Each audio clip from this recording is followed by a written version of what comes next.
Hola a todos, nosotros somos Sandy y Chelsea y hoy les vamos a contar sobre algo que todos tenemos pero que casi nadie ve, las células sanguíneas.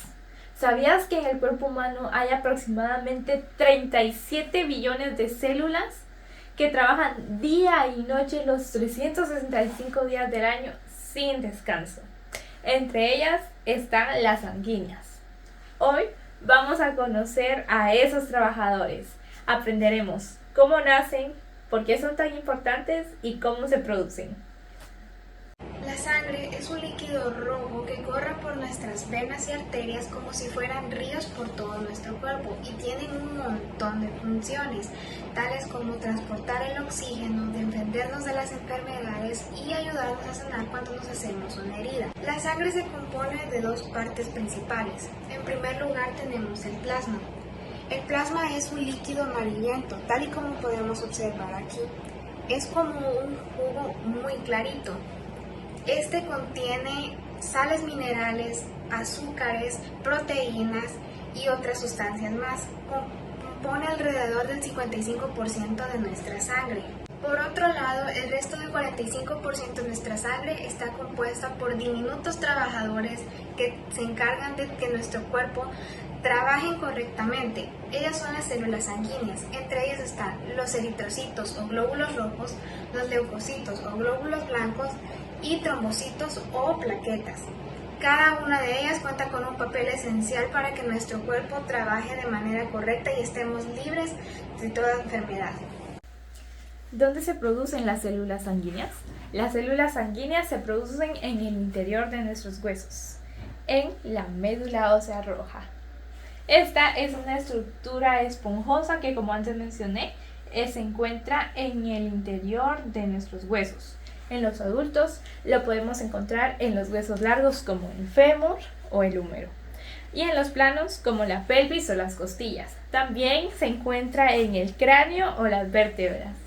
Algo curioso es que los bebés tienen la médula ósea roja en la mayoría de sus huesos, pero conforme van creciendo y necesitan producir menos cantidad de sangre, esta se convierte en grasas. Entonces la hematopoiesis sucede de la siguiente manera. Todo empieza con la célula madre hematopoyética. Ella es el punto de partida, ya que tiene el poder de convertirse en la célula sanguínea que desee. Entonces pasa a ser una célula progenitora y empieza a pensar, ¿qué seré? ¿Un glóbulo rojo, una plaqueta o un glóbulo blanco? Una vez que toma su decisión, pasamos a la diferenciación. Es cuando empieza toda su transformación, tanto en forma, empieza a aprender sus funciones y a prepararse para el destino escogido. Una vez que pasa todo esto, entramos en la maduración, que es el momento final de toda su preparación. En este momento, las células sanguíneas abandonan su hogar, que por todo ese tiempo ha sido la médula ósea, y se aventuran en el torrente sanguíneo para cumplir las funciones por las cuales se han estado preparando toda su vida. Ahora vamos a entender el trabajo de cada una de estas células dentro de nuestro cuerpo, empezando por los glóbulos rojos. Los glóbulos rojos son las células más abundantes dentro de nuestro cuerpo. Son como una dona color roja aplastada. Su color rojo se debe a una proteína llamada hemoglobina que contiene hierro. Por eso nuestra sangre tiene un sabor como a metal, por esta proteína llamada hemoglobina. ¿Para qué sirven los glóbulos rojos? Los glóbulos rojos transportan el oxígeno desde los pulmones hacia todo nuestro cuerpo y recogen el dióxido de carbono para llevarlo de vuelta a los pulmones. Son como repartidores de paquetes que llevan de un lado a otro el oxígeno y nutrientes necesarios para nuestro cuerpo. Cada glóbulo rojo contiene más de 280 millones de moléculas de hemoglobina. Lo que estábamos explicando, la hemoglobina es una proteína que les da el color rojo y el sabor a metal. Ahora vamos con los glóbulos blancos, que también son conocidos como leucocitos. Ellos son la defensa del cuerpo humano. Son como superhéroes que luchan contra virus, bacterias y otros enemigos. Dependiendo de la misión, se despliega un equipo específico para luchar contra esos enemigos. Por ejemplo, contamos con neutrófilos. Los neutrófilos son los encargados de combatir los virus y las bacterias. Gracias a ellos nos defendemos de enfermedades como la gripe, la varicela, herpes, sarampión, hepatitis, tuberculosis, entre otras. Son los encargados de luchar contra este tipo de villanos. También están los monocitos. Los monocitos son los tipos de leucocitos más grandes en los glóbulos blancos. Ellos son los encargados de limpiar los restos de la batalla y recordar cómo vencer al enemigo en futuras ocasiones. Por ejemplo, si un día nos enfermamos de gripe, los neutrófilos luchan contra la gripe y los monocitos limpian los restos de gripe que hayan quedado en nuestro cuerpo para evitar que nos volvamos a enfermar. Y además de ello, recuerdan de qué manera hay que vencer a la gripe para no volvernos a enfermar por mucho tiempo. También están los eosinófilos. Ellos son los encargados de luchar contra los parásitos.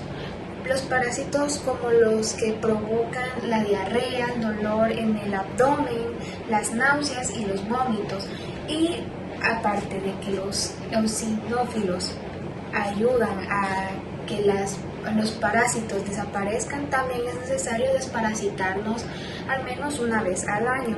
Por eso el Centro de Salud siempre hace visitas a los establecimientos educativos para hacer una desparasitación y librarnos de estos parásitos.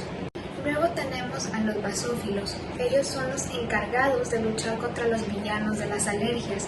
Alergias como la rinitis, conjuntivitis, urticaria, el asma y otras alergias que pueden darse ya sea a causa de la alimentación o del ambiente en el que nos encontremos.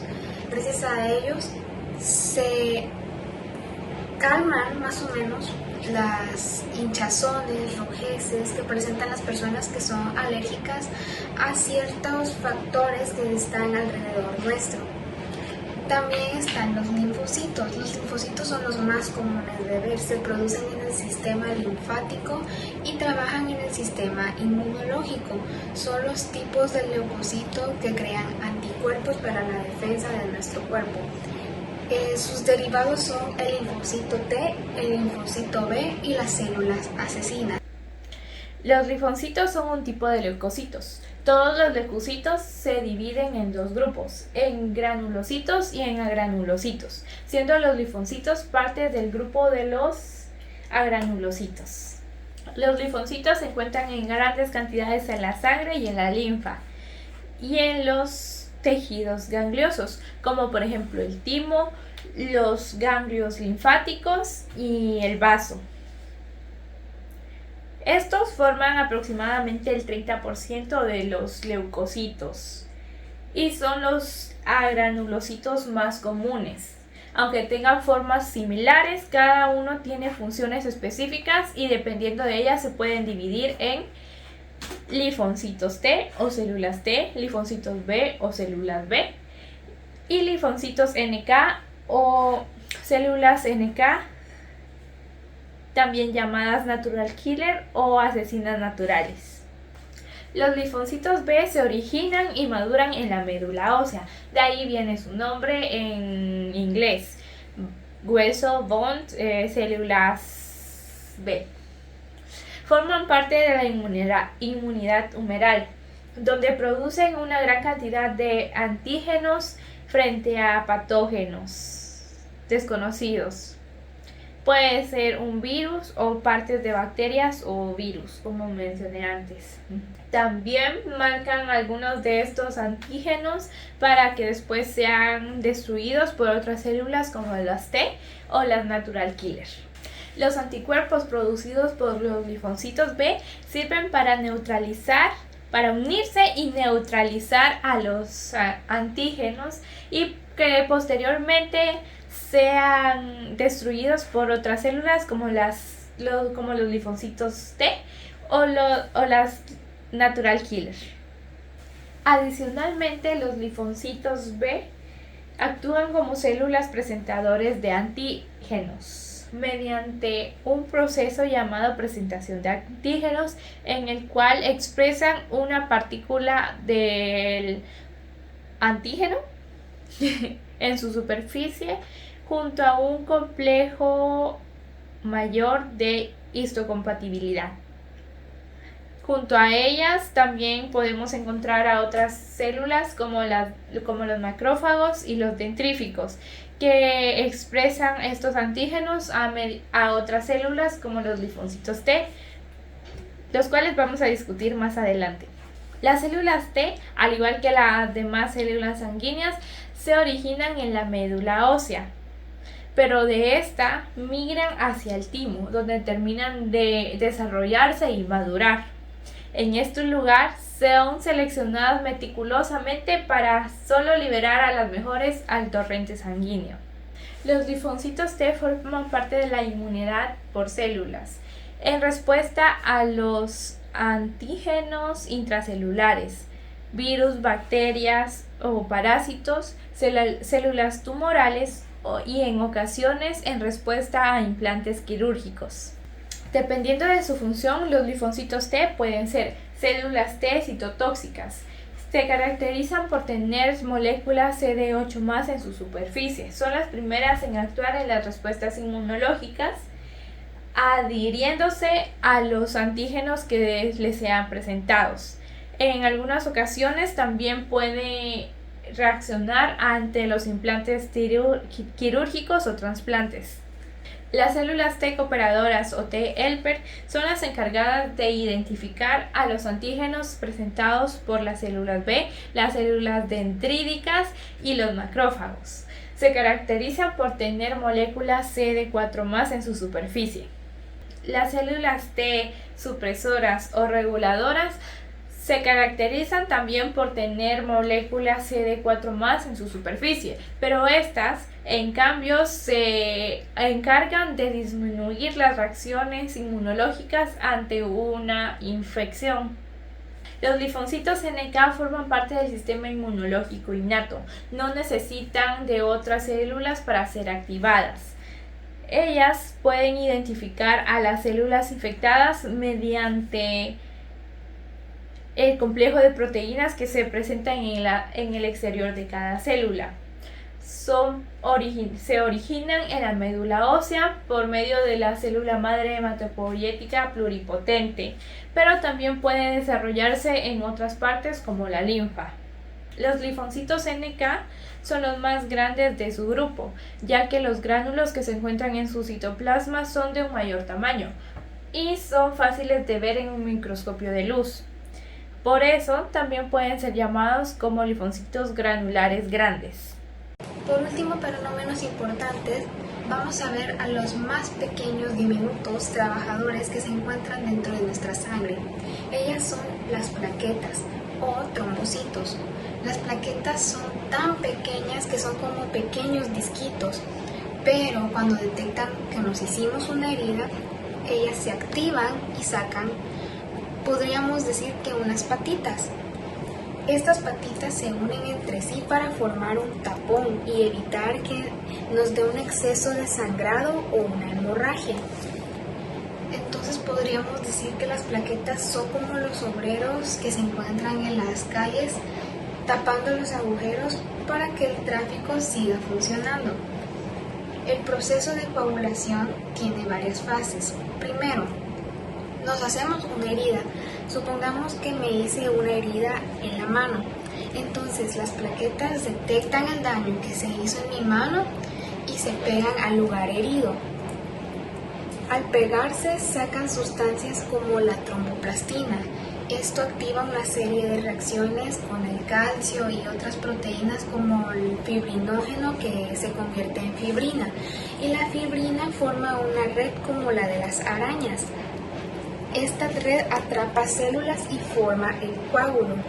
Y es la costra que se forma para sanar la herida. Es como una red de fibrina hechas por plaquetas y células atrapadas. Por eso, cuando nos cortamos y no dejamos de sangrar, hay que esperar a que las plaquetas cumplan con su trabajo y no quitarnos la costrita que se nos hace, porque esa costrita son muchas plaquetas tapando el lugar herido para evitar que nos dé una hemorragia o invasores o villanos sigan entrando en nuestro cuerpo. Sería menos trabajo para los superhéroes leucocitos. ¿Qué pasa si hay muy pocas o muchas células sanguíneas en nuestro cuerpo? A veces hay pequeños errores o fallas en la producción de sangre y eso nos puede traer problemas o enfermedades. Si hay demasiados glóbulos rojos en nuestra sangre, esta puede ponerse pegajosa o viscosa como miel y hacer que el flujo sea demasiado lento, causando coágulos o presión alta. Pero si no hay suficiente sangre, entonces no hay suficientes repartidores de oxígeno y nos puede causar problemas como la anemia, darnos mucho sueño, sentirnos mareados o estar pálidos. Si hay pocos glóbulos blancos dentro de nuestro cuerpo, entonces el cuerpo no tiene superhéroes quienes defiendan y combatan a los villanos que entren dentro de nosotros. Entonces los villanos aprovechan y entran a atacarnos y nosotros no podemos hacer nada porque no hay suficientes superhéroes dentro de nosotros que nos ayuden. Entonces aparecen enfermedades como las neumonías, el sarampión y la tuberculosis. Pero si tenemos demasiados superhéroes, entonces puede ser señal de una infección o incluso una leucemia. La leucemia es un tipo de cáncer en la sangre. Si hay muy pocas plaquetas, puedes sangrar tanto hasta causarte una hemorragia, aunque solo te hagas un pequeño corte. Esto pasaría porque no habrían suficientes obreros para arreglar las carreteras que serían nuestras venas o arterias. Pero en cambio, si hay demasiadas plaquetas, estas pueden empezar a obstruir la circulación sin un motivo específico, evitando que otras células como los glóbulos rojos puedan cumplir sus funciones y haciendo que el oxígeno no llegue a las partes necesarias de nuestro cuerpo, causándonos trombosis o incluso un infarto. ¿Sabían que no todas las personas tenemos el mismo tipo de sangre? A pesar que tiene los mismos componentes, que es del mismo color rojo y sabe a metal, no es el mismo tipo de sangre. La sangre de cada persona es única a su manera. Esto se debe a que la sangre es como el equipo de fútbol y los principales jugadores delanteros son los glóbulos rojos. Los glóbulos rojos tienen las camisas o los uniformes que los identifica de manera correcta, pero ¿qué pasa? Hay distintos equipos de fútbol, hay diferentes diseños de camisa, todos tienen un color diferente y un logo diferente. Esto pasa con los glóbulos rojos. Estas etiquetas, estas características se llaman antígenos y según los que tenga tu sangre se forma tu tipo sanguíneo. Hay 4 grupos principales. En el grupo A, los glóbulos rojos tienen antígenos A. En el grupo B tienen el antígeno B. En el grupo AB tienen de los dos, antígeno A y antígeno B. Y en el grupo O no tienen ninguno. Pero eso no es todo. También hay algo llamado el factor RH que identifica a la sangre como positiva y como negativa. Es como si las camisetas de los jugadores llevaran una estrella dorada. Si tienen una estrella dorada es porque es positivo y si no es negativo. Entonces, juntando todo esto, tenemos los siguientes tipos de sangre: A positivo, A negativo, B positivo, B negativo, AB positivo, AB negativo, O positivo y O negativo. Son muchos tipos de sangre y todos tenemos solamente un tipo de sangre. Por eso es muy importante conocerlo, porque no podemos mezclarlo con otro tipo de sangre diferente al nuestro. Tienen que ser tipos compatibles. Por eso cuando una persona necesita donación de sangre en un hospital, tiene que verificarse que la persona que vaya a donar sea compatible con la persona necesitada, porque no podemos agregar a una muestra, por ejemplo, O positiva, agregarle A negativa. Sería algo fatal no tendría que por qué darse. Entonces es muy importante que cada uno conozcamos nuestro tipo de sangre. Por eso es importante contar con la cantidad necesaria de las células, porque si tenemos bastantes podría causarnos problemas, pero si tenemos muy pocas también podría causarnos problemas. De esta manera seremos personas muy saludables y libres de enfermedades.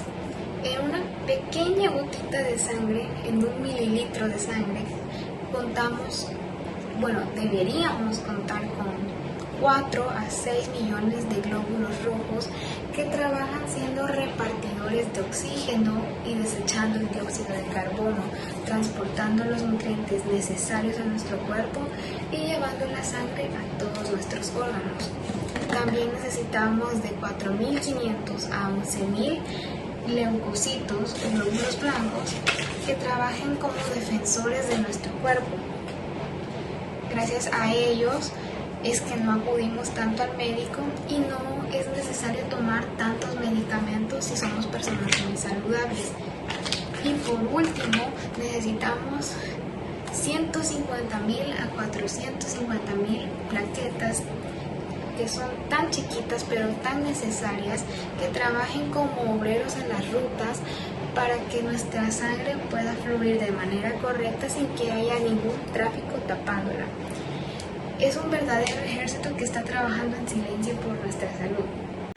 Como ven, la sangre no solo es un líquido rojo, es un equipo completo de trabajadores que reparten oxígeno y nutrientes por todo nuestro organismo y ayudan a eliminar el dióxido de carbono y otros desechos del mismo.